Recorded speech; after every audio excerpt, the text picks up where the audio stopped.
P1, P2, S1, S2, 5 lakh, 4 lakh, 2,54,000 and 2 lakh, कुछ भी amount लेके भर दीजिए।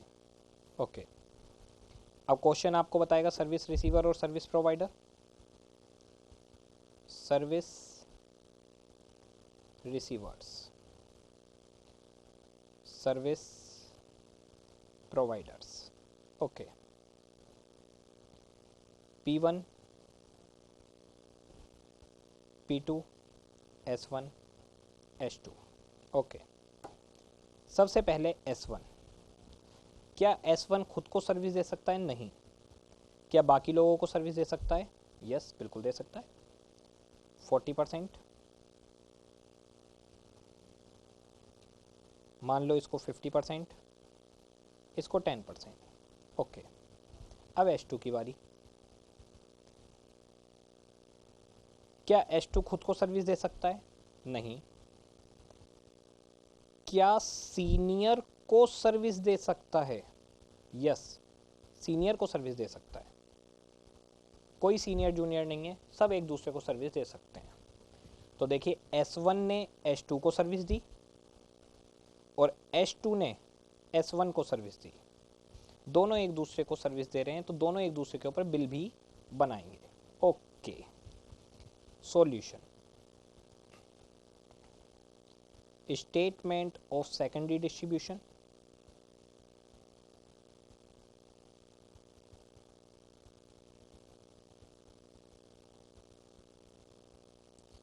Repeated distribution method. Same question को अभी थोड़ी देर में हम इक्वेशन और ट्रायल एंड एरर मेथड से भी करेंगे। Repeated distribution method.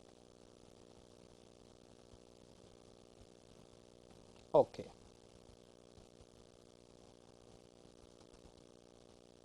ठीक है।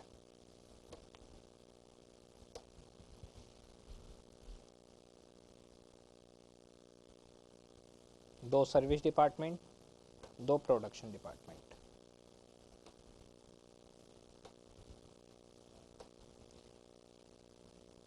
Particulars, base, production, service.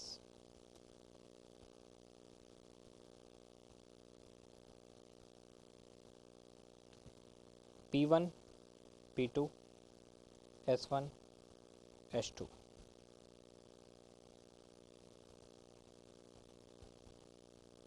ठीक है, पहले इनके खर्चे लिख लीजिए जो प्राइमरी डिस्ट्रीब्यूशन से आपने निकाले हैं। ओवरहेड्स, प्राइमरी डिस्ट्रीब्यूशन हम कर चुके हैं। ओके, कितने कितने? 5, 4, 254, 2। Okay, 5, 4, 254 and 2। ये हम खर्चे बांट चुके हैं। ओके, ठीक है। अब हमें S1 के खर्चे बांटने हैं। बांटते हैं S1 के खर्चे। रीअपोर्शन द एक्सपेंसेज ऑफ S1। ठीक है, रीअपोर्शन द एक्सपेंस ऑफ S1। देखिएगा, पहले S1 के खर्चे बांटते हैं। चलते हैं ऊपर। S1 किस किस को सर्विस दे रहा है? 40%, 50%, 10%। P1 को, P2 को और S2 को। 50, 40 और 10, 40, 50 और 10 बांट दीजिए तीनों में। 40, 50 और 10 का रेशो। ठीक है, S1 के खर्चे बांटने हैं 254। बांटते हैं 254 इंटू 0.4, 1,01,600, 1,27,000 25,400। ओके, आप लोगों को मालूम है। अब H2 के खर्चे बांटने हैं। रीअपोर्शन the expenses of H2। H2 किस किस को सर्विस दे रहा है? 30, 50, 20 तीनों को, P1, P2, S1 बांट दिए। 30, 50, 20, 30, 50, 20। खर्चे कितने हुए इसके? 2,25,400 के खर्चे हो गए इसके। बांट दीजिए किस रेशो में? 0.3, 67,620, 112,700 एंड 45,080। देखिए, पहले S1 ने खर्चे बांटे, ओके। अब H2 ने अपना बिल बनाया। मज़ेदार चीज़ ये है, S1 जो अपना पूरा खर्चा बांट चुका था, अपने आप को जीरो कर चुका था, उसके ऊपर एक और नया बिल आ गया। उसके ऊपर 45,000 का एक और नया बिल आ गया। अब S1 को इस बिल को बांटना पड़ेगा बाकी डिपार्टमेंट्स में।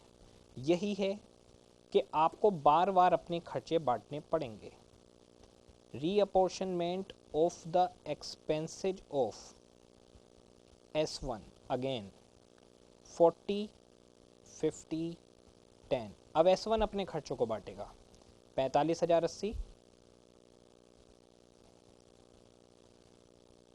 बांटते हैं इंटू 0.4, 18,032, 0.5, 22,540 एंड 0.1, 4,508। फिर से देखिए, H2 जो अपने खर्चों को जीरो कर चुका था,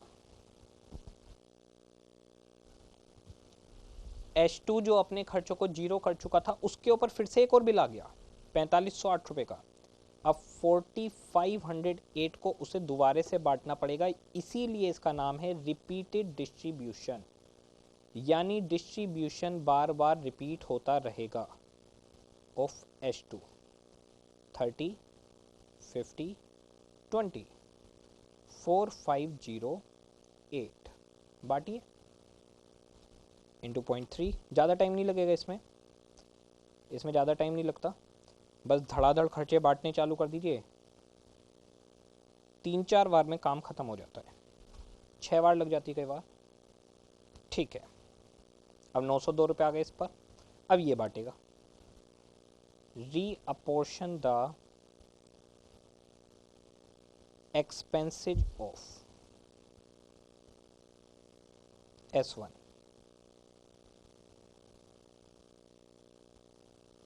ठीक है, 40, 50, 10, 902 रुपये बांटिए।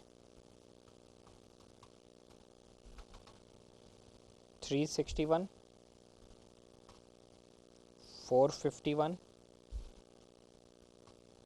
90। ठीक है, कोई बात नहीं। अब बताइए क्या होगा। अब ये अपने खर्चे बांटेगा। रिपीटेड डिस्ट्रीब्यूशन बार बार रिपीट होता रहेगा। रीअपोर्शनमेंट द एक्सपेंसेज ऑफ H2। 30, 50, 20, 90। 90 रुपये इंटू 30% लो P1 से, 50% लो P2 से और 20% लो S1 से। बताइए, ऐसे क्या ये जिंदगी भर खत्म होगा या नहीं? ये तो चलता ही रहेगा। पहले उसने उस पर बिल फाड़ा, फिर उसने उस पर, फिर उसने उसे दिए, फिर उसने, ये तो सर्विस डिपार्टमेंट एक दूसरे को देते जा रहे हैं। ऐसे दी एंड नहीं हो पाएगा। तो 5-6 बार आप डिस्ट्रीब्यूशन करिए, पहले S1 के, फिर S2, फिर S1, फिर S2, फिर S1, फिर S2। 6 बार हो गया। बात समझ रहे हैं? S1, S2, S1, S2, S1, S2 5-6 बार बांट दीजिए। 5-6 बार बांटने के बाद क्या करिए, अब ऐसा तो ये 2 रुपये, फिर 1 रुपया, फिर 50 पैसे, फिर 54, ऐसे चलता रहेगा। पढ़ते हैं method. Distribute cost of any service department, किसी से भी स्टार्ट कर सकते हो, टू ऑल अदर डिपार्टमेंट, बांट दिया। तो हमने S1 से स्टार्ट किया था, हमने S1 से खर्चे बांटने स्टार्ट करे, सब पर बांट दिए, ठीक है। अब स्टेप टू है डिस्ट्रीब्यूट कॉस्ट, यहां पर लिख लीजिएगा, of another service department. Distribute cost of another service department. अब दूसरा कोई सर्विस डिपार्टमेंट उठाइए और उसकी कॉस्ट बांटिए to all other department including the department considered in step 1, ठीक है। तो अब हमने उठा लिया S2 के खर्चे हमने बांटे, और किस में बांटे, बाकी दो में तो बांटे, जिससे पहले मिले थे उसे भी बांटे। और खर्चे कितने लिए हैं, distribute cost including share of expense receive from previous service department in step 1। तो हमने डिस्ट्रीब्यूट की है कॉस्ट सिर्फ 2 लाख, या 2 लाख में इस खर्चे को भी जोड़ दिया, पूरे खर्चे को जोड़कर हमने बांटा है। यानी खर्चे को डिस्ट्रीब्यूट करिए प्लस पूरा का पूरा खर्चा 225,400 डिस्ट्रीब्यूट कर दिया, ओके, ये काम हमने करा। इसके बाद में repeat the process until the full distribution. इस प्रोसेस को बार बार रिपीट कर रहे हैं, इसने बांटा, इसने बांटा, फिर इसने बांटा, फिर इसने बांटा, और लास्ट में note small figure should be distributed among the production departments only. तो जो छोटी फिगर अगर बच जाए, जैसे 10 रुपये, 12 रुपये, 15 रुपये, 100 रुपये तक ले सकते हैं आराम से, in proportion to complete the distribution process. तो अगर आपको अब इस डिस्ट्रीब्यूशन को रोकना है, कंप्लीट करना है, तो जब स्मॉल फिगर रह जाए, आप 90 रुपये को भी बांट सकते थे सीधे, लेकिन अगर आपको लगता है कि भाई 90 स्मॉल नहीं 18 स्मॉल है, तो 18 रुपये को आप बांट दीजिए सिर्फ प्रोडक्शन डिपार्टमेंट में। मैं बताता हूँ किस तरह से होगा ये। रीअपोर्शनमेंट द एक्सपेंस ऑफ S1, मैं ये मान रहा हूँ ये मेरा लास्ट डिस्ट्रीब्यूशन है, तो अगर आपका लास्ट डिस्ट्रीब्यूशन है तो सिर्फ प्रोडक्शन डिपार्टमेंट में बांटिए, यानी P1 और P2 में। तो आप अब 40:50 में बांटकर छुट्टी कर दीजिए। तो 40:50 में आप खर्चे को बांटिए और आपका काम ख़त्म। ये आपका लास्ट डिस्ट्रीब्यूशन होगा। टोटल ओवरहेड्स देखिएगा 18 रुपये। अब आप लड़ाई मत करिए, अब आप S2 को मत दीजिए, लास्ट डिस्ट्रीब्यूशन है, सिर्फ प्रोडक्शन डिपार्टमेंट पर 18 रुपये बांटिए। 40:50 का रेशो है, बांट दीजिए सिर्फ प्रोडक्शन में। 18 डिवाइड बाई 9 इंटू 40, 8 रुपये, और इसके आ गए 10 रुपये। खर्चा बांट बूट कर ख़त्म। तो आप इन प्रपोर्शन में खर्चे को बांट दीजिए सिर्फ प्रोडक्शन डिपार्टमेंट में, only in production department, not in service department, large distribution. तो बहुत सिंपल है, पहले खर्चों को लीजिए, ज़्यादा टाइम नहीं लगता इसमें। एक बार अगर बच्चा सीख गया तो मुश्किल से 5 से 7 मिनट लगते हैं, ख़त्म हो जाता है। तो आप क्या करिए, पहले खर्चों को लीजिए, किसी भी एक डिपार्टमेंट का पहले बांटिए, फिर दूसरा, बांटते रहिए 5-6 बार के बाद में छोटी अमाउंट आ जाएगी। आप 90 रुपये से भी ख़त्म कर सकते थे, तो 90 रुपये पे या 18 पर या फिर आगे, इस तरह से जो छोटी अमाउंट लगती है उसे सिर्फ प्रोडक्शन डिपार्टमेंट में बांटिए और काम ख़त्म। अब टोटल करके देखते हैं, इनका टोटल करते हैं हम। 5101,600, 67620, 18032, 1352, 361, 27 एंड 8, 6,89,000। ये दोनों तो अपने आप को ख़त्म कर चुके हैं। दूसरे पर आ जाते हैं। 4, 127, 112,700, 22,540, 22,544, 451, 45 प्लस 10, ये आ गया आपके पास 6,65,000।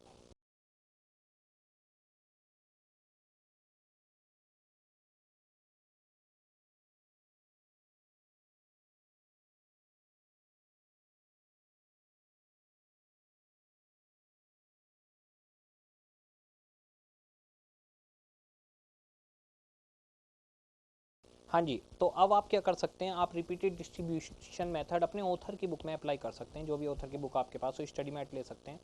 हमने इसके अंदर लिमिटेड क्वेश्चन करे हैं, सिर्फ कंसेप्चुअल क्लैरिटी पे फोकस किया है। आप अपनी किसी ऑथर वगैरह की बुक से ट्राई कर सकते हैं, आपसे सारे क्वेश्चन बन जाएंगे, पास्ट ईयर उठा लीजिए, कुछ भी उठा लीजिए, ठीक है। अब मैं आता हूँ दूसरे मेथड की तरफ, सिमल्टेनियस इक्वेशन मेथड। आते हैं जी बी।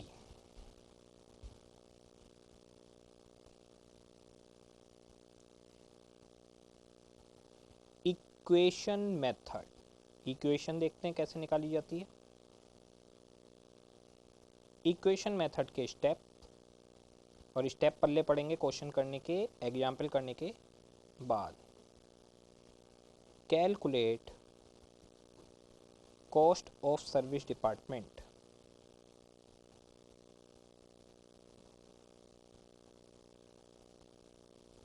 बाई अप्लाइंग इक्वेशन, ठीक है। तो पहले इक्वेशन लगाकर आप सर्विस डिपार्टमेंट के खर्चे निकालेंगे। Step 2, apportion cost computed in step 1 to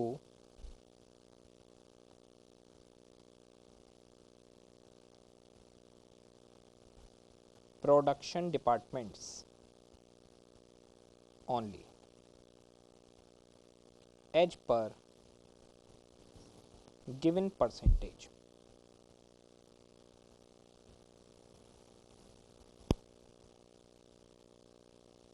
and not in proportion.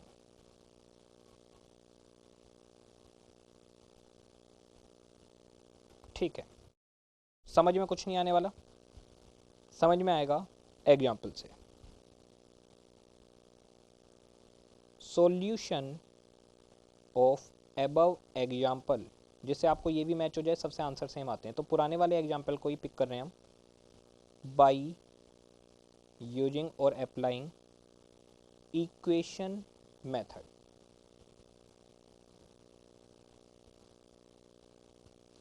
तो हम इक्वेशन मेथड लगाकर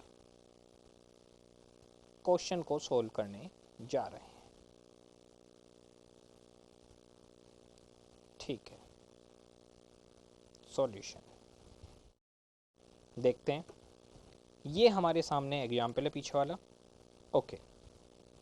P1 P2 S1 S2, S1 ने S2 को 10% सर्विस दी है और S2 ने S1 को 20% सर्विस दी है, ठीक है। इक्वेशन का मतलब क्या है मैं आपको बताता हूँ। इक्वेशन का मतलब है step 1, calculation of cost of service department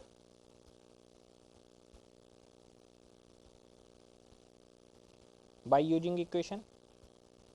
देखिए इक्वेशन कैसे बनेगी, मैं ले लेता हूँ expense of S1, expense of S1 को मैं S1 से लिख देता हूँ, बस S1। जाकर देखिए, सिर्फ देखिए और समझिए, S1 का खर्चा कितना था, 2,54,000, ओके। S1 का खर्चा है 2,54,000। क्या S1 ने किसी और से सर्विस ली है, कोई और बिल इस पर आना बाकी है?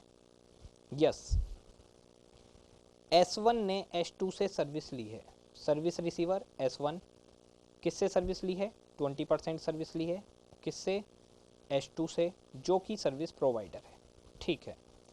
तो S1 ने S2 से सर्विस ली है 20%।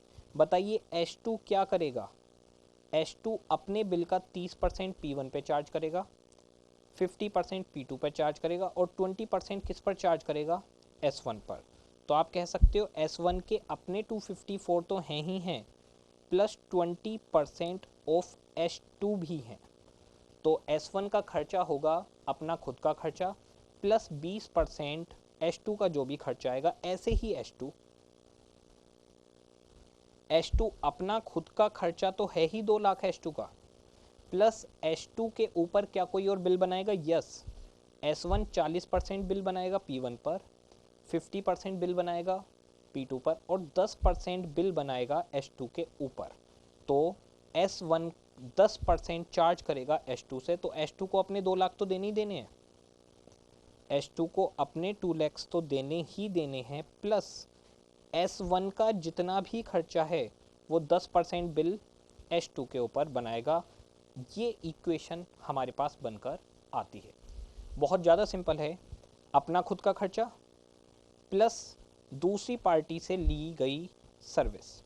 तो अपना खुद का खर्चा प्लस S1 ने कितनी सर्विस ली है, 20% S2 से, ऐसे ही S2 अपने 2 लाख प्लस S2 ने सर्विस ली है 10% S1 से। तो ठीक है, ये इक्वेशन हमारे पास बन के आ जाती है। इसे सोल्व करते हैं, किसी भी एक को उठा लीजिए, S2 को उठा लेते हैं। S2 equals to 2 lakh plus 10% of S1 है। बताइए S1 की जगह पे मैं क्या वैल्यू पुट कर सकता हूँ, ये S1 है, क्या मैं इस S1 की जगह पर ये वैल्यू पुट कर सकता हूँ? यस, बिल्कुल कर सकते हैं। आप S1 की जगह पे लिख सकते हैं 2,54,000 प्लस 20% ऑफ S2। ओके, ये आ गया मेरे पास। मैंने ऑफ S1 की जगह S1 की वैल्यू रख दी। S1 की वैल्यू थी 2,54,000 प्लस 20% ऑफ S2, जो हमारे पास यहाँ पर गिवन है। तो मैंने S1 की वैल्यू ये उठाकर यहाँ पर रख दिया। अब इसे सोल्व करते हैं, काम खत्म। S2 equals to 2 lakh plus 25,400 plus, जरा 20% का 10% निकालिए, 2% ऑफ S2, 2% ऑफ S2। अगर आपको ऐसे मल्टीप्लाई करना ना आता हो तो मैं आपको एक और तरीका बताता हूँ। आप 20% को 0.20 लिख सकते हैं, 10% को 0.10, 0.10, 0.20। अब 0.1 मल्टीप्लाई बाई 0.2 करेंगे, 0.10 मल्टीप्लाई बाई 0.20, तो आपके पास आएगा 0.02, जिसका मतलब है 2%। तो जैसे भी आपको कंफर्टेबल हो, मुझे नहीं पता आपके मैथ के टीचर ने किस तरह से आपको समझाया है, किसी भी तरह से आप कर सकते हैं जैसे आप कंफर्टेबल हो। 2% S2 इधर आ जाएगा, S2 minus 2% S2 equals to 2,25,400। 98% S2 equals to 225,400 and S2 equals to 225,400 divided by 98% equals to 98%, 2,30,000। S2 की वैल्यू आ गई, ये S2 की वैल्यू आ गई, तो S1 की भी आ जाएगी। S1 equals to 2,54,000 plus 20% of S2। S1 equals to 2,54,000 plus 20% of S2 की वैल्यू है 230, 46 हो गया। S1 equals to 254 और 46, 3 लाख। ओके, ये इक्वेशन से हम इस तरह से निकालते हैं, ठीक है। तो ये इस तरह से हम इक्वेशन से सॉल्व करते हैं। अल्टीमेटली S2 आया 230 और S1 आया 3 लाख। स्टेप्स देखिए, calculate cost of service department by applying equation. पहले कॉस्ट ऑफ सर्विस डिपार्टमेंट निकालिए। दूसरा step, apportion cost computed in step 1, जो भी स्टेप 1 में आपकी कॉस्ट आई, टू प्रोडक्शन डिपार्टमेंट ओनली, सिर्फ प्रोडक्शन डिपार्टमेंट को, एंड एज पर परसेंटेज, जो परसेंटेज दी गई है उसमें। मतलब क्या है इसका, समझेंगे, अभी सब समझाऊंगा आपको, चिंता मत करिए, पूरी इक्वेशन मेथड समझ में आएगी आपको भी। स्टेटमेंट ऑफ सेकेंडरी डिस्ट्रीब्यूशन,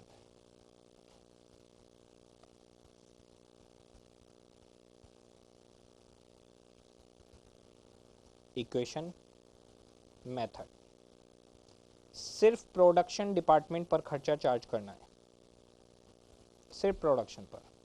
बहुत छोटा सा बनता है ये, P1 P2 पर्टिकुलर्स। बेस, चलो बेस भी लिखवा देता हूँ, बेस।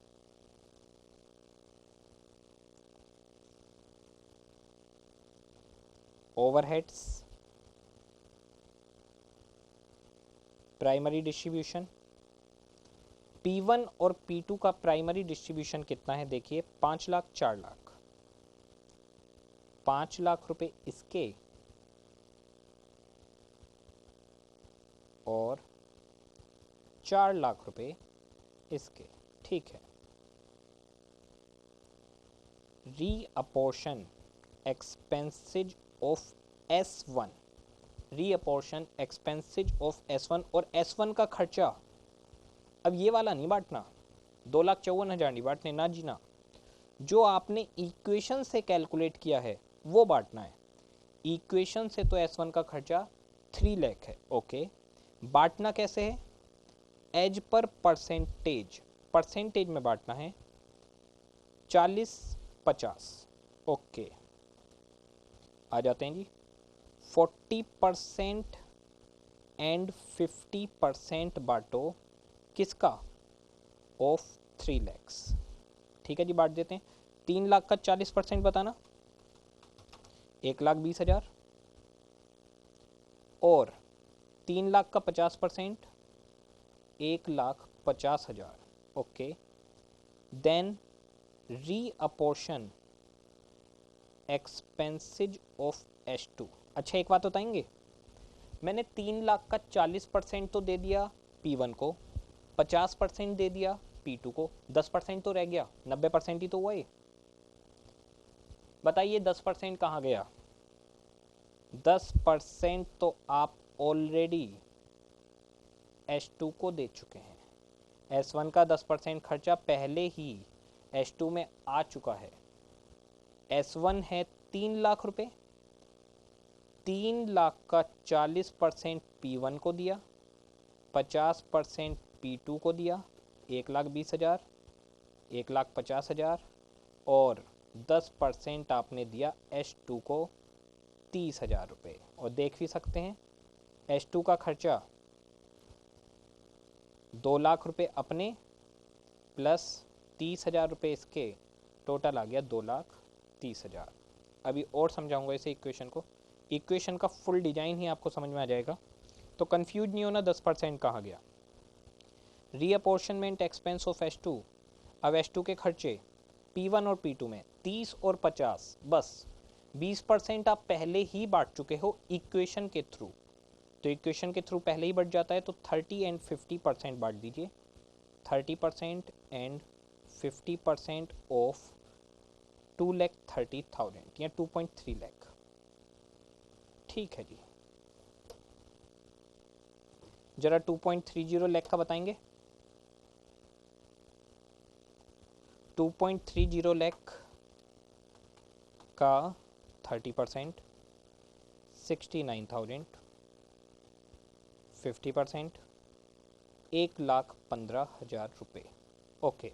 टोटल करके देते हैं, 5 लाख, 1,20,000, 69,000, 6,89,000, 4 लाख, 150, 115, 6,65,000, ये मैच करने चाहिए रिपीटेड डिस्ट्रीब्यूशन के आंसर से। 689, 665, 689, 665, यानी आपका डिस्ट्रीब्यूशन बिल्कुल सही है, आपका डिस्ट्रीब्यूशन बिल्कुल सही है। स्टेप पढ़ते हैं जरा। Calculate cost of service department by applying equation, okay, and apportion expenses to production department in percentage, ठीक है। तो पहले खर्चे निकालिए, फिर परसेंटेज में बांट दीजिए। तो पहले आपको इक्वेशन बनानी होगी, ये एरर एरिया है, मोस्ट ऑफ द बच्चा इक्वेशन बनाते हुए गलती कर देता है।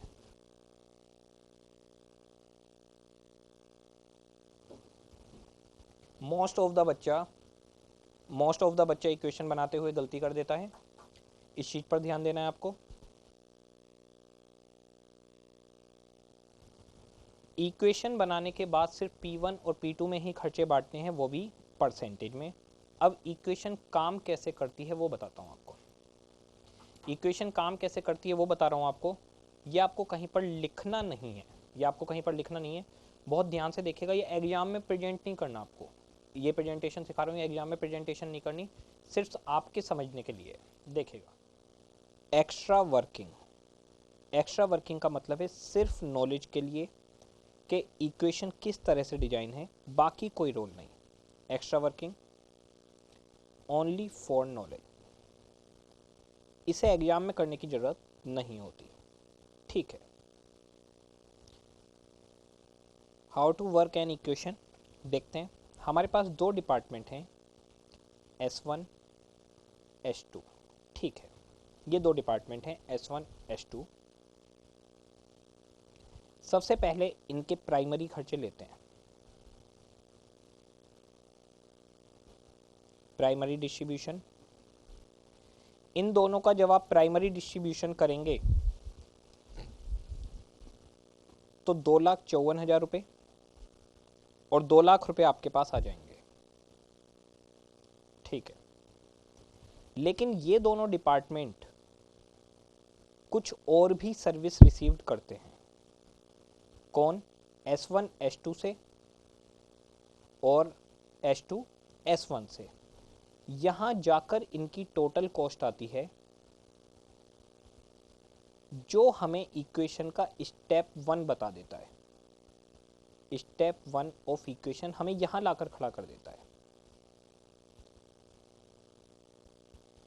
अगर आप इक्वेशन में जाकर देखेंगे तो आपको पता चलेगा कि ये खर्चा 3 लाख रुपए है, ठीक है। अब मैं जरा आपको समझाता हूं। 3 लाख रुपए का खर्चा है, इसने अपनी 10% सर्विस किसको दी है? S2 को। मुझे बताइए, 10% ऑफ 3 लाख, ये अपना 10% बिल S2 के ऊपर डाल देगा, ओके। 10% ऑफ 3 लाख बताइए, 30,000 रुपये आ गया। ये हो गया 2,30,000 रुपये। और ये अपना 20% बिल डाल देगा यहां पर, देखिएगा 20% बिल ये अपना यहां पर डाल देगा, इसके ऊपर यहां लिख देता हूं मैं, 20% ऑफ 230, 46,000 आ गया। अब देखिए इक्वेशन क्या काम करती है।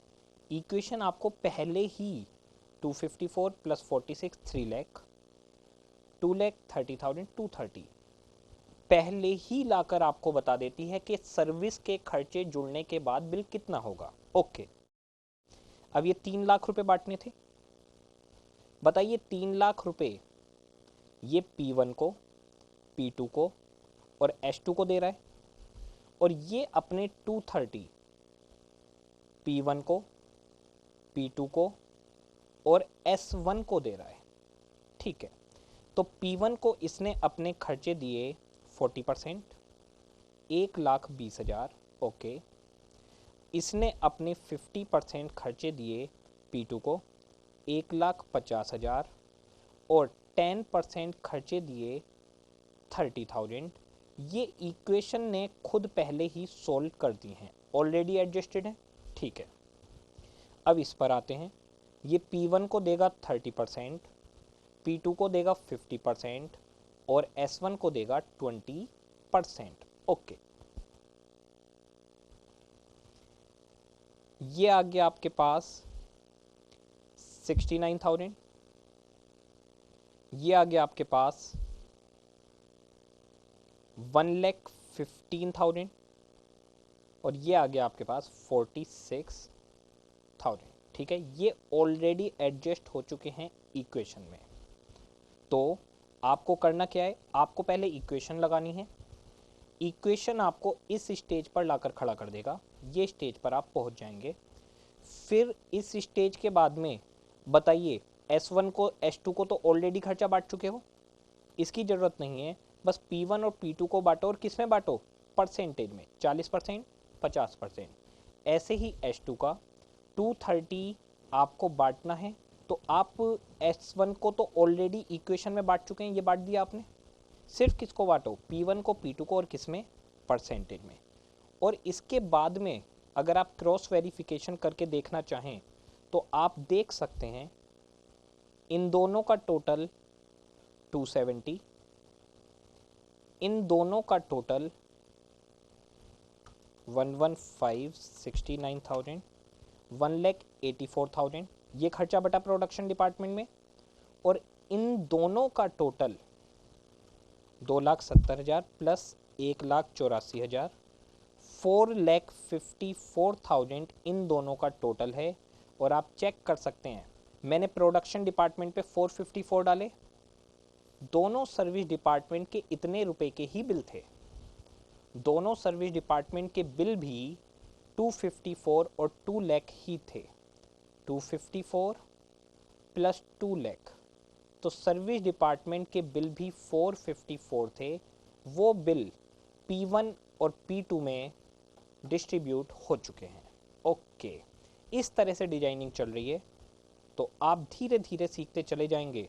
देखिए, कंसेप्ट अगर आपको समझ में आ जाए एक बार, तो क्वेश्चन कुछ नहीं है, क्वेश्चन कुछ नहीं है। मैं हमेशा कहता हूँ, मेरे बच्चे भी कहते हैं, hard work in smart way. हमेशा आप ये बात सोचिए कि कंसेप्ट अगर आपका क्लियर है तो आप 50 क्वेश्चन कर सकते हैं, लेकिन 50 क्वेश्चन करके भी कंसेप्ट समझना मुश्किल है, तो दिमाग अपना कंसेप्ट पे लगाइए। मैं सारे सी स्टूडेंट्स को बोलता हूँ, ये कंसेप्चुअल स्टडी है, कंसेप्ट क्लियर होगा तो ओबियस आप नंबर पा सकते हैं, और एटलीस्ट आपको कॉन्फिडेंस रहेगा कि हाँ ये चीज़ मैंने समझ ली। एक बार अगर इक्वेशन बच्चे ने समझ ली और एक क्वेश्चन बना लिया तो वो ज़िंदगी में नहीं भूल सकता। रिपीटेड डिस्ट्रीब्यूशन एक बार क्वेश्चन कर लिया तो ज़िंदगी में नहीं भूल सकता। अगर कंसेप्चुअली कर रहा है, रट के कर रहा है, तो कहीं ना कहीं तो मिस्टेक करेगा, क्योंकि उसको उसका बेसिक फंडा नहीं पता। ठीक है, अब हमारे पास लास्ट मेथड बचा है। आप इतने क्या कर सकते हो, जो भी ऑथर जिस भी बुक से आप पढ़ रहे हो, या स्टडी मैट से, या किसी भी चीज़ से सेल्फ स्टडी कर रहे हो, जैसे भी कर रहे हो आप उससे उठाकर अब इक्वेशन मेथड क्वेश्चन करेगा, आपसे बन जाएंगे। इक्वेशन बनाते हुए ध्यान रखिएगा, गलती होगी तो इक्वेशन बनाने में मिस्टेक होती है बच्चों से। इक्वेशन का ध्यान रखिएगा, मेरे अपने खर्चे प्लस मैंने किसी और से कितनी सर्विस ली, फिर दूसरे का उसके अपने खर्चे प्लस उसने कितने रुपए की सर्विस ली। ठीक है, अगले मेथड पर आते हैं हम लोग। लास्ट मेथड है हमारा सेकेंडरी डिस्ट्रीब्यूशन का। सेकेंडरी डिस्ट्रीब्यूशन खत्म हो जाएगा, फिर सेकेंडरी डिस्ट्रीब्यूशन का एक क्वेश्चन करेंगे और हम अपने स्टेप 3 की तरफ बढ़ जाएंगे, रिकवरी रेट। इसके आगे अब टफ नहीं है, अब टफ नहीं है इसके आगे, बस खत्म की तरफ ही है, ज़्यादा लंबा चौड़ा कुछ बचा नहीं है इसमें। Trial and error method, trial and error method. Step 1, repeated distribution, repeated distribution between service departments only.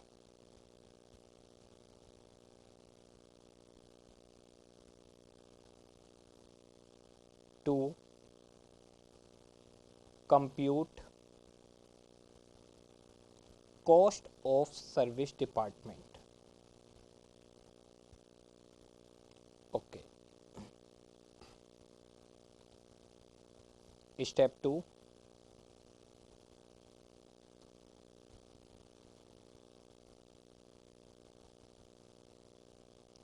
same as step 2 of equation method. ठीक है,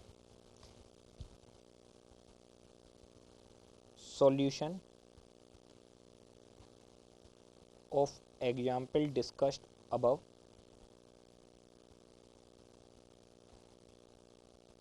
by applying or using trial and error method. ठीक है, solution.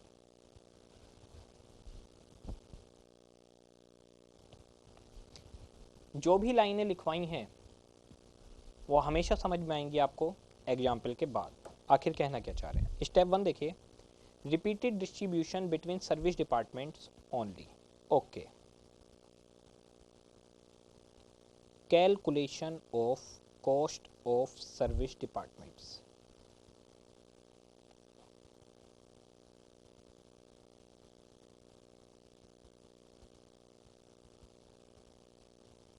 S1 और S2 दो service department हैं, बस इन्हीं दोनों के बीच में रिपीटेड डिस्ट्रीब्यूशन आपको करना है। इनके ओवरहेड ले लीजिए जो प्राइमरी डिस्ट्रीब्यूशन से आए हैं, कोई स्टेटमेंट बनाने की ज़रूरत नहीं है। इसके थे 2,54,000 और इसके थे 2 लाख। ओके, अब इन दोनों के बीच में रिपीटेड डिस्ट्रीब्यूशन होगा बस, बाकी किसी के बीच में नहीं। ठीक है, अपॉर्शनमेंट ऑफ एक्सपेंस किसी भी डिपार्टमेंट को उठा लीजिए ऑफ S1, बताइए कितनी सर्विस देगा? 10% टू S2 देता है। ठीक है, ये अपनी 10% सर्विस S2 को दे देगा 25,400। इसने अपना 10% दे दिया, बाकी के 90% P1 P2 को देगा, उससे हमें मतलब नहीं है, हमें बस S1 और S2 से मतलब है। इसके बाद में अब S2 अपना चालू करेगा। Apportionment of expense of S2, S2 के पास कितने खर्चे इकट्ठे हो गए हैं? S2 के पास खर्चे इकट्ठे हो गए हैं 2 लाख रुपए पुराने और 25,400 अब आए हैं। ये इन दोनों को मिलाकर 2,25,400 का 20% इसे दे देगा, बाकी 80% किसे देगा? P1 और P2 को, उससे हमें कोई मतलब नहीं है। ठीक है, हमें बस इन दोनों में बांटने से मतलब है। अब इसके पास 45,080 का बिल आ गया, ये अपॉर्शनमेंट करेगा 10% टू S2। ठीक है, ये S2 को दे देगा अपने 10%, 4508। अब इसके पास 4508 आ गए। अपॉर्शनमेंट ऑफ S2, ये अपने 20% दे देगा S1 को। 20% कितना हो गया इसका? 902। फिर ये करेगा अपने खर्चों का पोर्शन S1, 10% टू S2, ये आ जाएंगे 90। ठीक है, अब ये अपने खर्चों का पोर्शन करेगा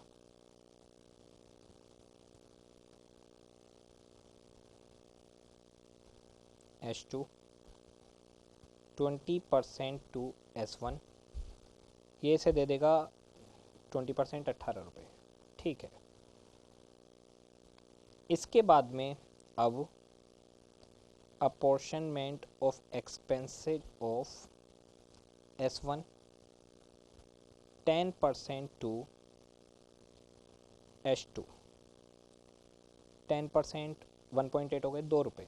इस तरह से लास्ट तक चले जाइए। अब 2 रुपये बच गए तो कुछ नहीं बचने लायक रहा। अब इन दोनों का टोटल करके देखिए, cost of service department, total करके देखिए कितना आएगा। और मैं आपको बता दूं ये कुछ नहीं चल रहा। अगर आप रिपीटेड डिस्ट्रीब्यूशन मेथड में जाएंगे तो आपको S1 और S2 में ये दिखेगा, पहले इसने 25,400 दिए, फिर इसने 4580, फिर इसने 4508, फिर इसने 902, 90, 18। अगर आप देखेंगे हमने वही प्रोसेस बस S1 S2 की फॉलो की है रिपीटेड डिस्ट्रीब्यूशन में। देखिए इसने इतने दिए, फिर इसने ये जोड़कर, फिर ये जोड़कर, फिर ये जोड़कर, इस तरह से बस एक दूसरे को देते चले जाएंगे, कोई बात नहीं। अब टोटल करके देखते हैं, 2,54,000, 45,080, 902 रुपये आए, उसके बाद फिर 18 रुपये आए, टोटल 3 लाख रुपये आए। अब इसका जोड़ते हैं, 2 लाख रुपये plus 25,400 plus 4508 plus 90 plus last में 2 रुपये,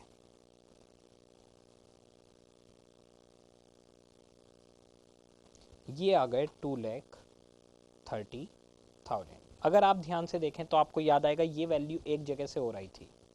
सेम वैल्यू हमने अचीव की थी इक्वेशन मेथड में, इक्वेशन से 230 और 3 लाख। सेम 230 और 3 लाख यहाँ पर आ गया। तो इक्वेशन आपको यही करती है, इक्वेशन इन दोनों का रिपीटेड डिस्ट्रीब्यूशन सोल्व कर देती है। इन दोनों का सोल्व, तो बताइए step 2, apportion cost of service department to production departments only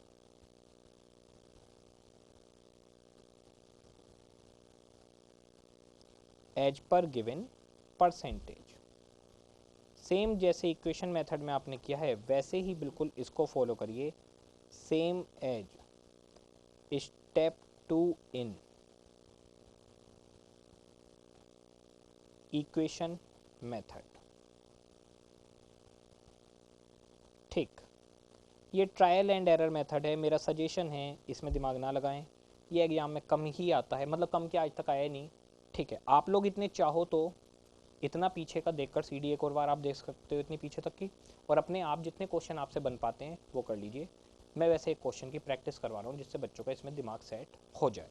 ठीक है, हमारे पास बुक में एक क्वेश्चन है इसके लिए, उस क्वेश्चन पर हम लोग आ रहे हैं। देखिएगा, एक क्वेश्चन है हमारे पास, सेकेंडरी डिस्ट्रीब्यूशन चल रहा था, क्वेश्चन नंबर 3 देखते हैं। फिगर्स चेंज करिए, मैंने स्टडी मटेरियल का क्वेश्चन है बाकी। देखिएगा, a company is having 3 production departments X Y Z, 3 production department है, very good, and 2 service departments boiler house and pump room. Okay, the boiler house has to depend upon the pump room for supply of water and pump room in its turn is dependent on the boiler house for supply of steam। Okay, तो boiler house को pump room की services चाहिए, उसे पानी चाहिए pump room से, और pump room को बॉयलर हाउस से स्टीम चाहिए, यानी दोनों सर्विस डिपार्टमेंट को एक दूसरे की सर्विसेज की ज़रूरत पड़ती है। ओके, रेसिप्रोकल हो गया, बॉयलर पंप रूम को सर्विस देगा, पंप रूम बॉयलर हाउस को। Okay, the expenses incurred by the production department are, production department के खर्चे बता रहे हैं 6 lakh 525 and 375,000 respectively for X Y Z. The expenses of boiler house 1,75,500 and pump room 2,25,000 respectively. ठीक है, इन दोनों के भी खर्चे बता दिए। ये हमारे पास प्राइमरी डिस्ट्रीब्यूशन के खर्चे इन्होंने कर दिए, इन सब के खर्चे अलग अलग बता दिए। Okay, the expenses of the boiler house and pump room are apportion to the production department on the following basis, नीचे बेसिस बता रहे हैं। बॉयलर हाउस, इसने सर्विस दी किस किस को, एक्स को 20%, वाई को 40%, जेड को इतना, और पंप रूम को 10%। ओके, और पंप रूम ने इसको सर्विस दी 40, 20, 20 और 20। ठीक है, so clearly as how to show the expenses of boiler house and pump room would be apportioned to x, y and z department। क्या क्वेश्चन ने आपको बताया कि रिपीटेड डिस्ट्रीब्यूशन लगाना है, इक्वेशन लगाना है, या ट्रायल एंड एरर? क्वेश्चन ने आपको कुछ नहीं बताया कि आपको रिपीटेड डिस्ट्रीब्यूशन लगाना है या आपको इक्वेशन लगाना है या ट्रायल एंड एरर लगाना है, आप कुछ भी एक लगा सकते हैं। अब शायद मेरी बिलिंग कम कर रही होंगी, अब मेरे को लग रहा है थोड़ी देर के बाद कंफर्टेबल है। हाँ जी, तो आप कोई भी अपने हिसाब से मेथड लगा दीजिए। मैं तो कहता हूँ, देखिए, कुछ बच्चों की इक्वेशन स्ट्रॉन्ग होती है, वो इक्वेशन मेथड लगा सकते हैं। कुछ बच्चों की इक्वेशन स्ट्रॉन्ग नहीं होती तो वो रिपीटेड डिस्ट्रीब्यूशन लगा सकते हैं। ट्रायल एंड एरर इतना इफेक्टिव नहीं है, तो दोनों में से कोई भी लगा दीजिए, मैं दोनों से करवाऊँगा इसको। ठीक है, पहले रिपीटेड डिस्ट्रीब्यूशन उठाते हैं, 6,05,25, 3,75, 1,75,500 और 2,25,000। ठीक है, आंसर BQ3। ऑल्टरनेटिव 1, एग्जाम में कोई और एक ही तरीका अप्लाई करना है, जो चाहे वो अप्लाई कर सकते हैं अगर क्वेश्चन ने नहीं कहा। अच्छा, क्वेश्चन ने कह दिया इक्वेशन मेथड लगाओ, फिर इक्वेशन ही लगाना पड़ेगा, इसलिए आने सारे चाहिए। Alternative 1, statement of distribution of expense of service department या secondary distribution, statement of secondary distribution, ये मैं कर रहा हूँ रिपीटेड डिस्ट्रीब्यूशन मेथड से। Repeated distribution method. Okay, 2 service department boiler house pump room, 3 production department basis particulars.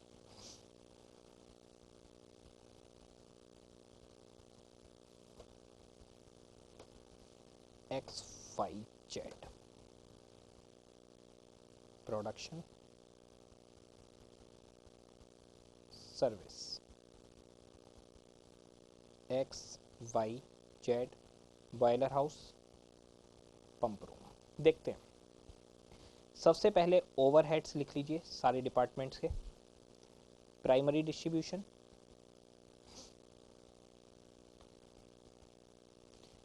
Primary distribution okay, खर्चा इसका था 6 लाख, 6 लाख 525, 375, 175 500 एंड 225। ओके, अब हमें एक्सपेंस बांटने हैं। Apportionment of expenses of boiler house. Okay ठीक है, जाकर परसेंटेज देखनी पड़ेगी। 1,75,500 रुपये मुझे बांटने हैं, जाकर परसेंटेज देखनी पड़ेगी। 20 40 30 10, 20 40 30 10 बांटते हैं जी। 1,75,500 20, 35,100, 70,200, 52,650, 17,550। Okay, apportionment of expenses of pump room. Pump room के देखते हैं सर्विस, एक बार देखनी पड़ेगी फिर तो वही परसेंटेज कैरी हो जाएगी बार बार। 4222, 40 20 20 20। ओके जी, जरा इसके खर्चे देखते हैं। 2,25,000 प्लस 17,550, 242,550, 242,550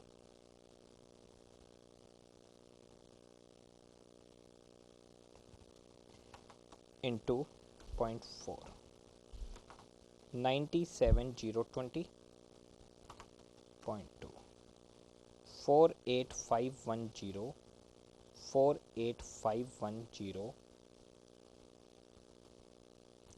48,510। ठीक है, अब apportionment of expenses of boiler house ratio अब तो आ चुका है हमारे पास। 20 40 30 10, 48,510,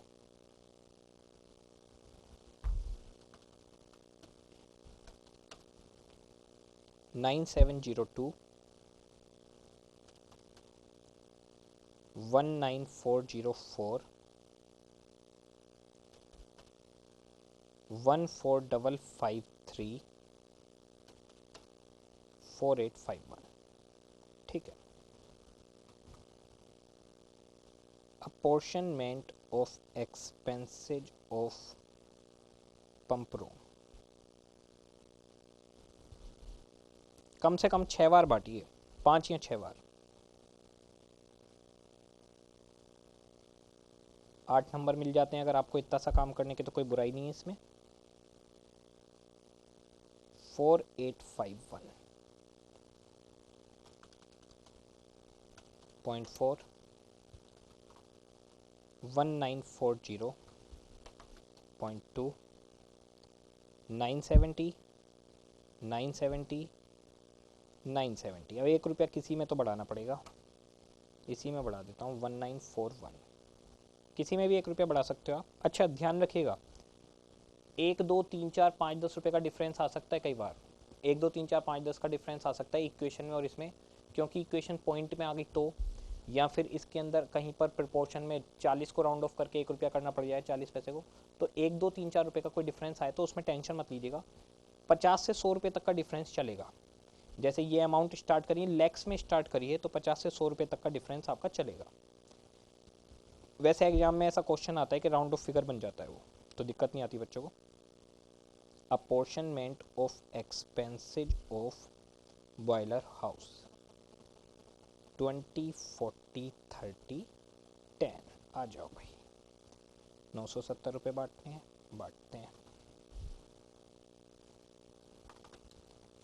970 इंटू 0.2 194, और ये हो गया जी 0.4 388.3 291 97। ठीक है। Apportionment of expenses of PR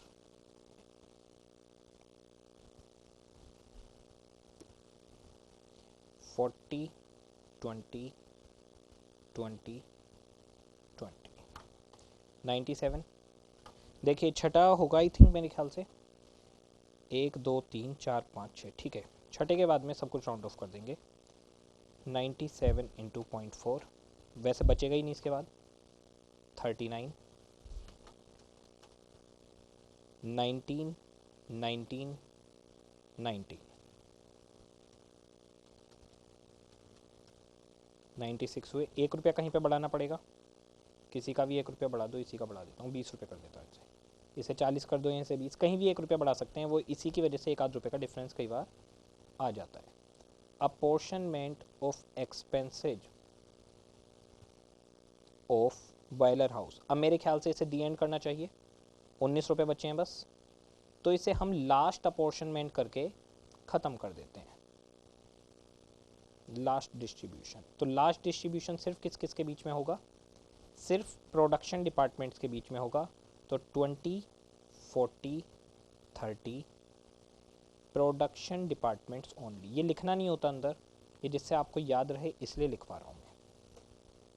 okay, तो 19 रुपये को बांटेंगे सिर्फ और सिर्फ इनमें। हाँ जी, बांटते हैं 19 को 2:4:3 में। 4 8 3। ठीक है, इस तरह से ये बट गया। 8 और 6 14 और 4 18, 1 रुपया कम बट रहा है, किसी भी एक में जोड़ना है, देख लेते हैं राउंड ऑफ करने के लिए। 3 और 4 7, 7 और 13 ये तो राउंड ऑफ है। 8 4 12 और 8 ये भी राउंड ऑफ है, इसे 7 रुपये कर देते हैं। ठीक है, अब अपना करते हैं टोटल ओवरहेड। कहीं भी अवन्नी चवन्नी बढ़ा सकते हो, कोई दिक्कत नहीं है, जहाँ आपको ज़्यादा कंफर्टेबल लगता हो वहाँ बढ़ा सकते हैं। टोटल करते हैं अब इनका सारे खर्चों का। ये तो आपके जीरो हो जाने, ये आपके जीरो हो गए, यहाँ पर आ जाते हैं।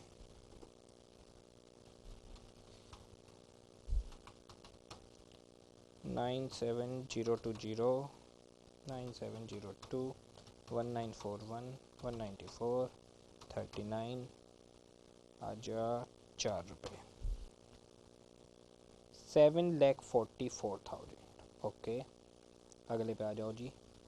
5 25 70 200 48 510 19 404 970 388 20 और एक ही आया चेला 8 रुपये 664,500 375 52,650 48,510 14,553 970 291 19 और ये आ गया 7 रुपये 492। खर्चे बटकर एक तरफा, काम खत्म। ठीक है, ऑल्टरनेटिव 2।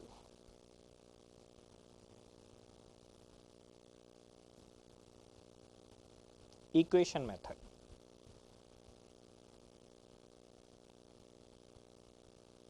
सेम क्वेश्चन अगर इक्वेशन मेथड से किया जाए तो स्टेप 1, कॉस्ट की कैलकुलेशन करिए। फर्स्ट,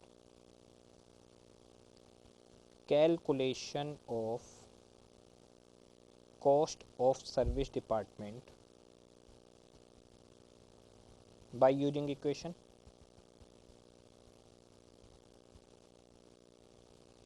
पहले बॉयलर हाउस, बॉयलर हाउस के अपने खर्चे हैं 1,75,500 प्लस सेकंड पंप रूम के अपने खर्चे हैं 2,25,000 रुपये प्लस, जरा देखते हैं बॉयलर हाउस कितनी सर्विस ले रहा है पंप रूम से, sorry boiler house pump room से 20% सर्विस ले रहा है और पंप रूम 10% सर्विस ले रहा है बॉयलर हाउस से। इक्वेशन बनाने में गलती हो जाती है। बच्चा ये सोच सकता है कि बॉयलर हाउस 10% सर्विस ले रहा है, जबकि सही बात यह है बॉयलर हाउस 10% सर्विस ले नहीं रहा, दे रहा है। बॉयलर हाउस जो सर्विस ले रहा है, सर्विस रिसीवर, वो 20% की सर्विस ले रहा है पंप रूम से। तो इक्वेशन बनाने में कई बार गलती हो सकती है। तो boiler house 20% service pump room से लेता है, तो 20% ऑफ पंप रूम, और 10% सर्विस इसे देता है, तो 10% ऑफ बॉयलर हाउस। ये हमारे पास आ गया, ठीक है। अब पंप रूम को सोल्व कर लेते हैं। Pump room equals to 2,25,000 plus 10% of boiler house है 175,500 plus 20% of PR।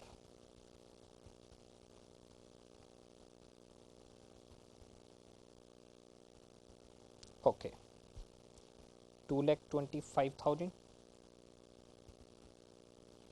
Plus 17550 plus 2% PR सामने जाकर माइनस हो जाएगा। 98% PR इक्वल्स टू 2,25,000 17,550 242,550। ओके, और मैं तो इतनी लाइनों में करता हूँ, आप एक दो लाइनों में ख़त्म कर सकते हैं इसे। मैं तो इसलिए करता हूँ कि सब बच्चों को समझ में आ जाए। जिन्हें इक्वेशन आती है वो 2 लाइन में ख़त्म कर सकते हैं। 98% 247,500। पंप रूम आ गया, boiler house 175,500 plus 20% of pump room यानी 247,500, और ये हो गया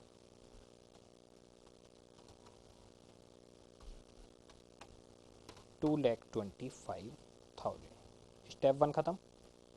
इक्वेशन बनाइए, दोनों के खर्चे बांटिए, ठीक है, वो इक्वेशन बना के हमने निकाल लिया। Second step, secondary distribution.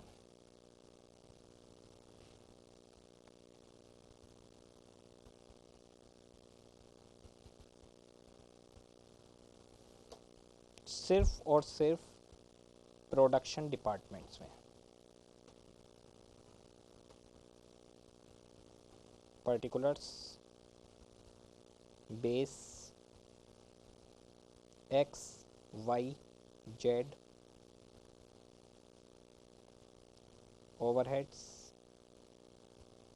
Primary distribution से अभी लिखे थे हमने 6, 525 और 375।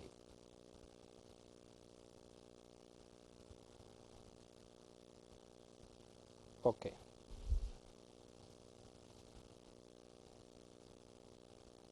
अपॉर्शनमेंट ऑफ एक्सपेंस ऑफ, पहले बॉयलर हाउस उठा लें। बॉयलर हाउस ने कितनी सर्विस दी, एक सेकंड रुकेगा, 20, 40, 30, बस इन तीनों में बढ़ना है। 20, 40 एंड 30% ऑफ बॉयलर हाउस हो गया 225। इसके बाद में आएगा apportionment of expenses of pump room,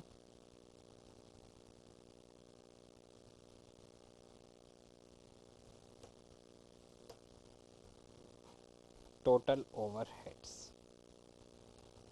pump room पर आते हैं, 40, 20, 20,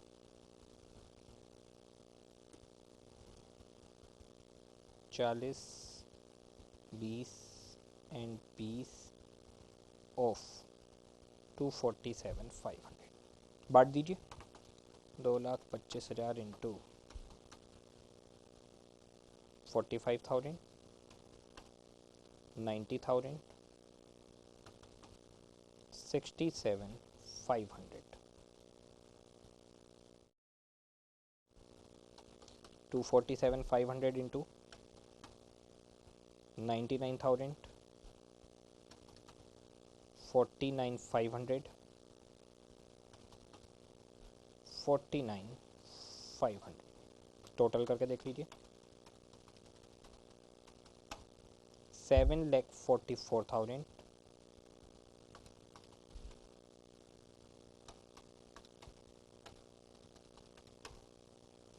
6,64,500,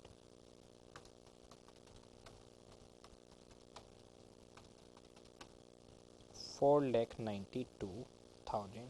कार्यक्रम सेकेंडरी डिस्ट्रीब्यूशन का समाप्त. ये हुआ सेकेंडरी डिस्ट्रीब्यूशन. ठीक है, तो यहाँ तक पहुँचे हम लोग. इसके आगे अब ज़्यादा टफ नहीं है. इसके बाद के अब जो बीच के 2 स्टेप हैं वो बहुत सिंपल है. रिकवरी रेट, खर्चों को रिकवर करना.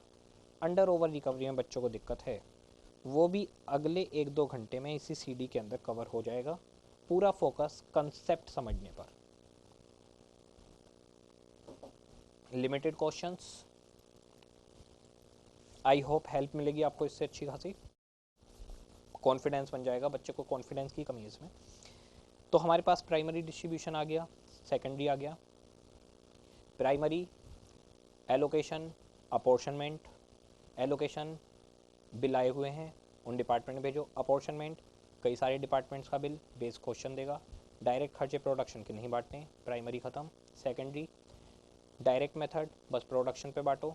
इनडायरेक्ट मेथड आइदर रेसिप्रोकल और non reciprocal. If non reciprocal then distributed IR की सिस्टम. IR की सिस्टम में बांटिए. वो अपर डिपार्टमेंट लोअर को देगा, लोअर उसे देगा, वापस नहीं कर सकता non reciprocal. In case of reciprocal आपके पास 3 मेथड आ गए. Repeated distribution, equation method, trial and error. Repeated distribution तू मुझे दे मैं तुझे दूँ, तू मुझे दे मैं तुझे दूँ. इक्वेशन मेथड एक बार पूरी इक्वेशन से सॉल्व करिए, परसेंटेज के बेसिस पर सब में बांट दीजिए.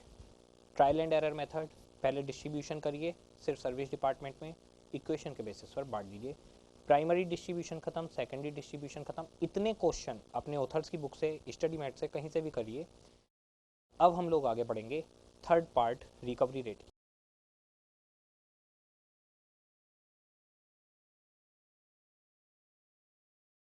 देखिएगा, आपके पास प्राइमरी डिस्ट्रीब्यूशन हो गया, सेकेंडरी डिस्ट्रीब्यूशन हो गया. अब आप अपने ओवरहेड्स को निकाल चुके हैं. अब आपको करना है रिकवरी रेट की कैलकुलेशन. रिकवरी रेट की कैलकुलेशन करेंगे, उसे रिकवर करेंगे, फिर मैं आपको बताऊंगा कि आखिर ये रिकवरी रेट और रिकवर करना क्या है. इसमें थोड़ा सा टाइम लगेगा आपको, अप्रोक्सीमेटली 15-20 मिनट लगेंगे, उसमें क्लियर हो जाएगा. जो स्टार्टिंग में करवाऊंगा सिर्फ मेथड समझिएगा, अभी कैलकुलेशन समझिएगा, उसके बाद मैं बताऊंगा आखिर ये चल क्या रहा है. इतना कोई इसमें दिक्कत वाली बात नहीं है, आ जाएगा समझ में. ठीक है, अब हमारे पास है थर्ड. देखिएगा, रिकवरी रेट और एब्जॉर्प्शन रेट और चार्जिंग रेट. कोई भी रेट लिखा हो सकता है. और प्री डिटरमाइंड रेट.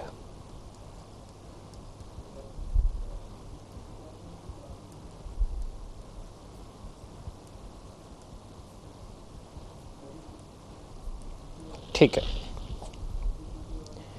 होता क्या है इसके अंदर, after primary and secondary distribution, primary और सेकेंडरी डिस्ट्रीब्यूशन आपने कर लिया.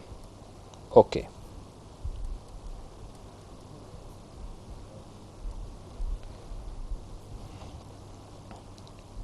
We come to no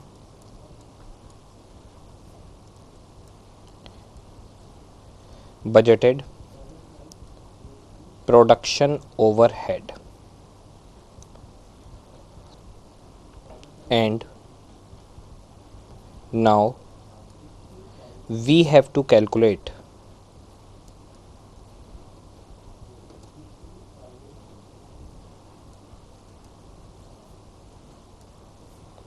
recovery rate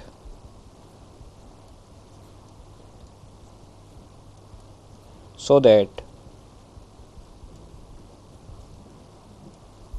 we can charge overheads over customers। देखिएगा, आराम से समझिएगा क्या चल रहा है। मैं आपको बताता हूँ कि मैं किस तरीके से फ़ीस कैलकुलेट करता हूँ। देखिए, हम लोग जो फ़ीस कैलकुलेट करते हैं वो फ़ीस कैलकुलेट आप बताइए आपके एडमिशन लेने के बाद करते हैं या आप लोगों को पहले से ही पैम्पलेट्स पर या शेड्यूल्स में पता चल जाता है कि किस टीचर की कितनी फ़ीस है। तो आप लोगों को शेड्यूल से पहले ही फ़ीस पता चल जाती है। अब ज़रा सोचिए, प्रैक्टिकली सोच के देखिए, मैं फ़ीस आपको आज बता रहा हूँ जबकि बैच स्टार्ट होगा 1 महीने 1.5 महीने के बाद, तो इसका मतलब खर्चा तो 1-1.5 महीने बाद होना है, लेकिन मैं आपको आज ही उस खर्चे को बता पा रहा हूँ। बताइए कैसे बता पा रहा हूँ? मैंने एक एस्टिमेशन किया होगा, एक बजट बनाया होगा कि इन फ्यूचर मेरा कितना खर्चा होगा। तो पहले मैं बजट बना के ही निकालता हूँ मेरा कितना खर्चा होगा, फिर मैं सोचता हूँ कितने बच्चे आएंगे, फिर मैं अकॉर्डिंगली उसे चार्ज करता हूँ कस्टमर पर। बहुत आराम से समझिएगा। मान लीजिए मैं एक स्टूडेंट को मटेरियल देता हूँ, मटेरियल यानी बुक्स। मैं एक स्टूडेंट को बुक्स देता हूँ 1000 रुपये की, और वेजेज लग जाती हैं, मैंने एक टीचर रखा हुआ है या मैं खुद अपने आप को वेजेज दे देता हूँ, मान लीजिए 3000 रुपये। तो ये हो गई prime cost, direct material, direct labour. Material सीधा आपकी कोचिंग से रिलेटेड है, उन्हीं बुक से आप पढ़ाई करोगे। वेजेज टीचर की वेजेज, तो टीचर की जो वेजेज है वो डायरेक्टली आपसे रिलेटेड है, आपको पढ़ाएंगे। ये हो गई प्राइम कॉस्ट। प्राइम कॉस्ट आ गई 4000। अब मुझे ओवरहेड लिखना है। ओवरहेड का मतलब क्लासरूम का किराया, चेयर्स का डेप्रीशिएशन, प्रोजेक्टर का डेप्रीशिएशन, पैनल वगैरह जिस पर मैं लिख रहा हूँ इसका डेप्रीशिएशन, इलेक्ट्रिसिटी, एक झाड़ू वाला आएगा, स्वीपर आएगा, एक लड़का होता है बाहर जो आपको चेक करता रहता है कि कार्ड लाए हो या नहीं। ओवरहेड का मतलब है जो डायरेक्टली रिलेटेड ना हो। रिसेप्शन पे बैठी हुई लड़की, उसकी सैलरी भी मुझे आपसे लेनी है, मुझे रिसेप्शन का किराया भी आपसे लेना है, पैम्पलेट एडवर्टीजमेंट भी मुझे आपसे लेना है, और इसके अलावा क्लासरूम का रेंट मुझे आपसे लेना है, डेप्रीशिएशन लेना है मुझे चेयर्स का, प्रोजेक्टर हो गया, लाइट हो गई, एक लड़का कार्ड चेक कर रहा है, एक स्वीपर झाड़ू मार रहा होगा, क्लासरूम में पानी रखा होगा। ये सारे खर्चे मुझे आपसे वसूल करने, ये सब ओवरहेड है। तो इन सबको बोला जाता है ओवरहेड। तो मैं अब आपसे कैसे ओवरहेड लूँ, क्योंकि फ़ीस तो मुझे आपको आज बतानी है। यहाँ मेरी कॉस्ट आएगी, इसमें मैं अपना प्रॉफिट जोड़ूंगा और यहाँ पर फ़ीस डिसाइड हो जाएगी। मान लेते हैं प्रॉफिट 0 है। वैसे भी कोचिंग में हम लोग आपसे कभी प्रॉफिट नहीं कमाते, कई बार अगर ज़रूरत पड़ती है तो हम लोग अपनी जेब से लगा देते हैं। ये फैक्ट बात बता रहा हूँ मैं आपको। कोचिंग में हम कभी प्रॉफिट नहीं कमाते आप लोगों से, 0 प्रॉफिट पे काम करते हैं। बाकी अदर सोर्सेज से जो कमाई है, प्रैक्टिस से कमाई है, कहीं और से वो कमाते हैं। बच्चों से कभी 1 रुपया नहीं कमाया हम लोगों ने। मैं तो बिल्कुल बच्चों से पैसे लेना, बच्चों से पैसा कमाना हराम समझता हूँ। मेरे हिसाब से बिल्कुल गलत है। 1 भी रुपया हम आप लोगों से नहीं कमाते। जो कॉस्ट होती है वही लेते हैं, कई बार अपनी जेब से डाल देते हैं, लेकिन कभी बच्चों से कमाए हुए ऐसा नहीं हो सकता। मुझे 4 साल हो गए पढ़ाते हुए, मैंने कभी बच्चों से एक चवन्नी नहीं कमाई। ये रिकॉर्ड रहा है, समझ रहे होंगे आप, जानते ही हैं। वैसे सारे बच्चे, सारे एनजीओ चल रहे हैं बाहर, जितने भी कोचिंग इंस्टीट्यूशन है, कहीं कोई कमाई नहीं है, सब कॉस्ट पे पढ़ा रहे हैं। हाँ जी, अब मुझे आपसे जो फीस लेनी है वो मुझे पता करनी है। अब ओवरहेड मुझे बताइए, ये खर्चा मैं आज कैसे बता सकता हूँ आपको? ये खर्चा तो आज होगा ही नहीं। ये खर्चा तो बताइए कब होगा? ये खर्चा तो होगा आज से 1-2 महीने बाद। मान लो 2 महीने बाद बैच स्टार्ट होना है, तो रेंट तब देना है, रिसेप्शनिस्ट के पैसे तब देने हैं। 2 महीने बाद जो खर्चे होंगे वो मैं अभी से कैसे बता सकता हूँ? तो आप याद करिए, सबसे पहले हमने क्या किया, बच्चा मेरे से फीस पूछने आया है। यहाँ से ओवरहेड की दिक्कत स्टार्ट होती है। बच्चा मुझसे फीस पूछना है, मुझे पता है 1000 रुपये बुक के लगेंगे और 3000 रुपये लेबर के लगेंगे। प्राइम कॉस्ट है, डायरेक्ट खर्चा है, ये मैं इजीली बता सकता हूँ। इनडायरेक्ट खर्चों में दिक्कत है। अब मैं सोचूंगा कि यार कितना किराया लगेगा, कितना क्या होगा, कैसे होगा। अब मैं पूरा अपना दिमाग बनाता रहूँगा। अब मेरे पास क्या तरीका आया, सबसे पहले प्राइमरी डिस्ट्रीब्यूशन। प्राइमरी डिस्ट्रीब्यूशन का स्टेप 1 याद करिए, प्राइमरी डिस्ट्रीब्यूशन के अंदर था स्टेप 1 एस्टिमेशन ऑफ एक्सपेंस। पहले मैं एस्टिमेशन करूंगा कि अगले बैच के खर्चे कितने होंगे, हमेशा फ्यूचर के लिए बनता है ये। मैं सोचूंगा फ्यूचर में कितने खर्चे होंगे, मैंने लगाया हिसाब कि अच्छा इतना खर्चा होगा। प्राइमरी डिस्ट्रीब्यूशन, जो खर्चा एलोकेट करने वाला है वो एलोकेट करा, कोई कॉमन खर्चे उनको बांटा। उसके बाद कोई सर्विस सपोर्टिंग डिपार्टमेंट है, जैसे मेरा सपोर्टिंग डिपार्टमेंट है रिसेप्शन, बुक्स जहाँ पर रखता हूँ वो वाला स्टोर, ये सब मेरे सपोर्टिंग डिपार्टमेंट हैं। उन सब डिपार्टमेंट का खर्चा मैंने अपने ऊपर चार्ज करा, सेकेंडरी डिस्ट्रीब्यूशन हो गया। पहले प्राइमरी डिस्ट्रीब्यूशन, एस्टिमेट करिए, एलोकेट करिए, अपोर्शन करिए, और सबसे पहला पॉइंट क्या है, एस्टिमेशन ऑफ एक्सपेंस। ये सब कुछ फ्यूचर के लिए चल रहा है, ये फ्यूचर के लिए होने वाला काम है, ये आज के लिए नहीं चल रहा। मेरे से बच्चा फीस पूछने आएगा आज और फ्यूचर में खर्चा होगा, ठीक है। तो अब मैं क्या करूंगा, मैंने हिसाब किताब लगाया, मैंने पूरी कैलकुलेशन कर ली कि भैया इतना मटेरियल, इतना लेबर, ये सब प्राइम कॉस्ट। इसके बाद में ओवरहेड के लिए प्राइमरी डिस्ट्रीब्यूशन, सेकेंडरी डिस्ट्रीब्यूशन, ये दोनों डिस्ट्रीब्यूशन में कर चुका हूं। अब इन दोनों डिस्ट्रीब्यूशंस के बाद आप देखिए क्या होगा, मैं सोचूंगा आखिर खर्चा कितना है। कैसे सोचूंगा वो दिखाता हूं मैं आपको। अब मैं सोचूंगा कि आखिर मेरा बजटेड ओवरहेड कितना है। ये प्राइमरी एंड सेकेंडरी डिस्ट्रीब्यूशन से निकल चुका है, प्राइमरी एंड सेकेंडरी डिस्ट्रीब्यूशन से निकल चुका है। प्लस मान लो मेरा खर्चा होगा, ऐसे लगा लेता हूँ 6 लाख रुपए।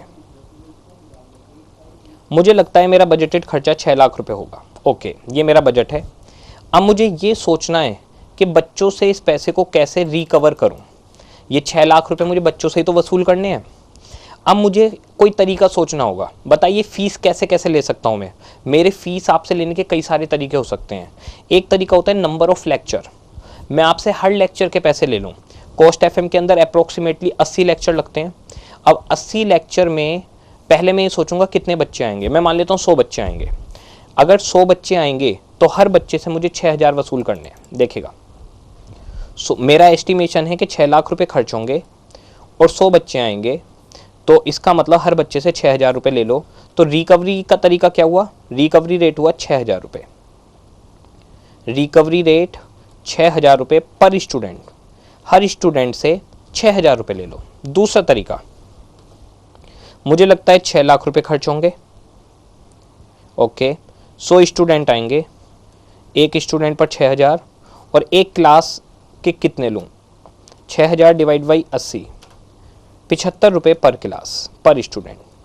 तो दूसरा तरीका हो सकता है मैं स्टूडेंट से क्लास वाइज लूँ, पर क्लास पर स्टूडेंट, कि भाई हर बच्चे से मैं कहूँ क्लास में घुसते के साथ, यानी बच्चा क्लास में कैसे एंटर होगा, बच्चा क्लास में एंटर होने से पहले अपनी पर्ची कटाएगा। जैसे इनके यहाँ पर होता है, रामदेव जी वगैरह क्लासेज चलाते हैं, इनके यहाँ कोई बैच वगैरह थोड़ी होते हैं, डेली के बेसिस पर क्लासेज चल जाती हैं इस तरह से।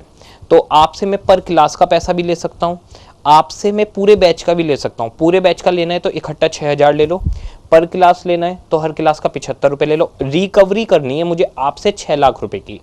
मान लीजिए मैं आपसे एक क्लास के 75 रुपये लेता हूँ, 75 रुपये एक क्लास के, टोटल 80 क्लास, टोटल 100 स्टूडेंट। क्या मैंने 6 लाख रुपये आप लोगों से वसूल कर लिए? यस। या फिर दूसरा तरीका, 6000 रुपये पर स्टूडेंट, टोटल स्टूडेंट 100, 6 लाख रुपए। ओके, अब मैं ये भी कह सकता हूं कि मेरी 80 क्लास लगती हैं 4-4 घंटे की, 4 घंटे की एक क्लास, यानी टोटल कोर्स 320 घंटे में खत्म होगा। 80 क्लास, 4 घंटे की एक क्लास, 320 घंटे का कोर्स। ओके, अब मैं आपसे ऐसे भी ले सकता हूं, 6 लाख रुपए वसूल करने हैं 100 बच्चों से, एक बच्चे से 6000, और मैं वसूल कर लेता हूं 320 घंटे क्लास चलेगी, तो 6000 डिवाइड बाई 320, तो मैं आपसे कह देता हूं 18 रुपये 25 पैसे पर आवर आप मुझे पे करेंगे।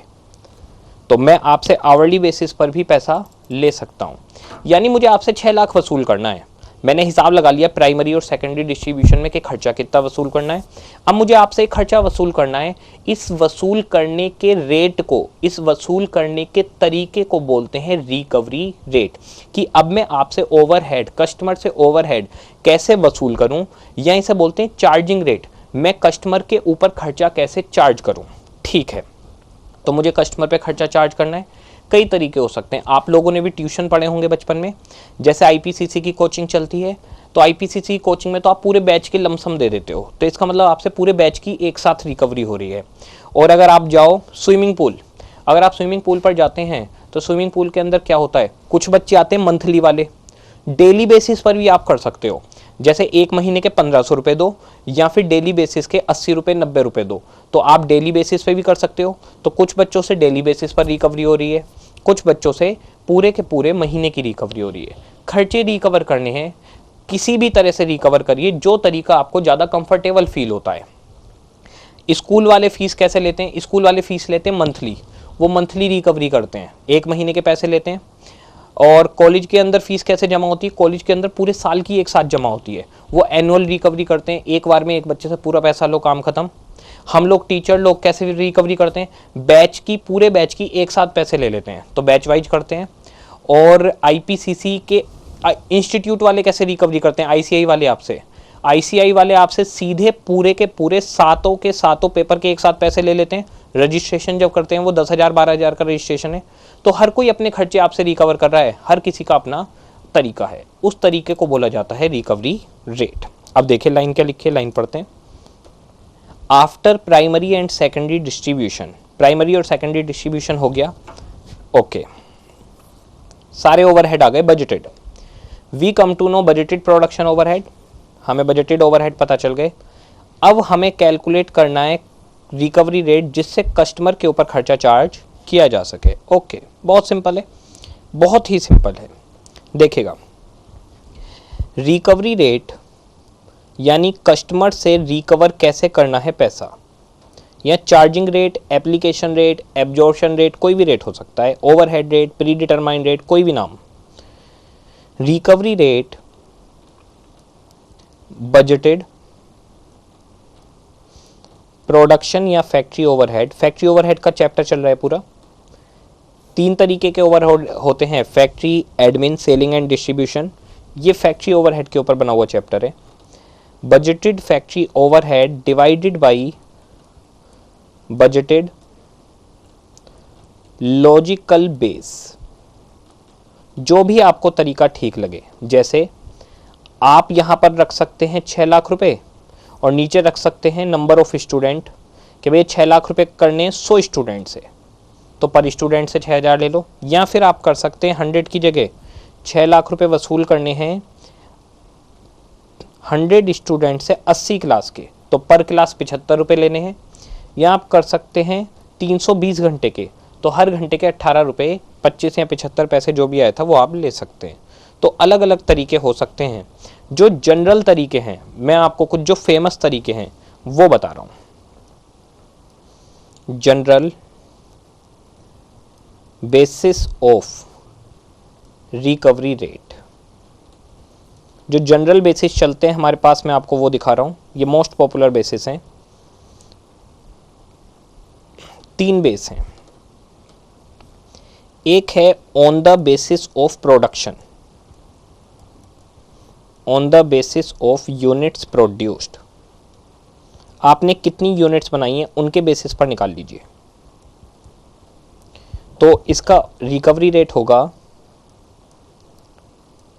Budgeted overhead divided by budgeted production. जैसे मुझे लगता है अगले साल 6 लाख रुपए खर्च होंगे और 600 यूनिट बनेंगी, बजटेड प्रोडक्शन इन यूनिट्स या बजटेड यूनिट्स प्रोड्यूस्ड। मुझे लगता है कि भैया अगले साल 6 लाख रुपए खर्च होंगे और 6,000 यूनिट बनेंगी, तो मुझे हर यूनिट पर 100 रुपये ओवरहेड के चार्ज कर देने चाहिए, हर यूनिट पर 100 रुपये। ठीक है। दूसरा बेसिस है on the basis of time,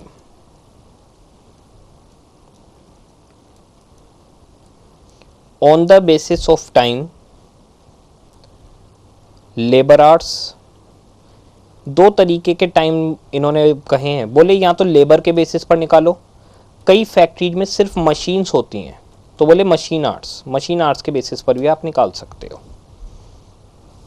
labour hours budgeted overhead divided by budgeted labour hours, तो लेबर आवर्स के बेसिस पर निकाल दो, या फिर किसी फैक्ट्री में अगर मशीनें हैं तो मशीनों के बेसिस पर भी निकाल सकते हो, budgeted overhead divided by budgeted machine hours. ये आपके ऊपर डिपेंड करेगा कि आप किस बेसिस पर निकालते हैं। आपकी फैक्ट्री में मेन क्या काम हो रहा है उसी के बेसिस पर आप निकालेंगे। अब आपकी फैक्ट्री में मेन काम क्या हो रहा है ये तो आप ही जान सकते हो, क्वेश्चन आपको इंडिकेशन